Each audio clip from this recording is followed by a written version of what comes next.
Hello, good morning po kay Sir Genesis Martinez from Polomolok, South Cotabato. So, sir, ito na po yung water refilling bendo machine na in-order nyo sa akin. Gagawan na po natin siya ng actual testing video. Bali, ito po yung bendo machine nyo, sir. Yan, ako po yung nag-assemble. Nakakita naman ni sir yan. Sinend ko sa kanya lahat ng detalye habang ginagawa ko. At yun yung water controller natin. So, yun. Testing na natin, piso 5-10 sa 20. So ito po ay water refilling bendo machine na para sa existing water station ni sir.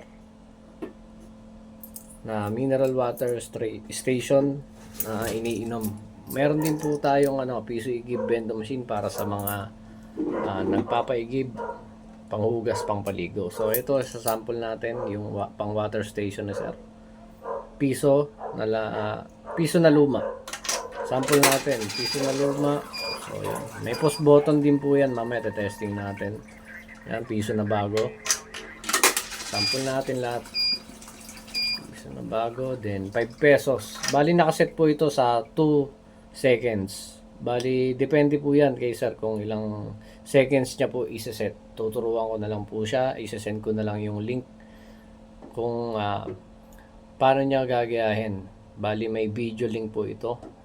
So, hulog na natin 5 pesos na bago. So, sample natin yung post button niya. Ayan. Nagpo-post siya. So, yun. Post natin. Then, yun. Namatay yung tubig niya. Then, okay. Iyan natin. Play natin ulit. Okay. Tapos na yung oras. Tapos na rin yung tubig. So, yung 5 piso naman na luma. So, yun. Mapupuno na siya.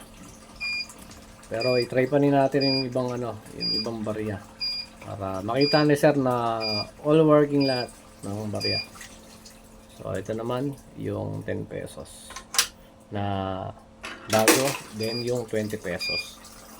So sample din natin ulit yung post button niya. Okay. Magana siya ng maayos.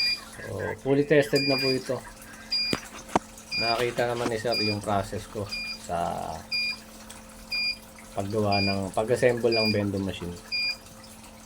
So yun, salamat po kay sir sa pag-order niyo sa akin. Hindi na natin tapusin yung yung tubig, yung oras niya kasi sayang yung tubig eh. So yun, salamat po sir sa pag-avail niyo po. Thank you po. God bless po sa inyo.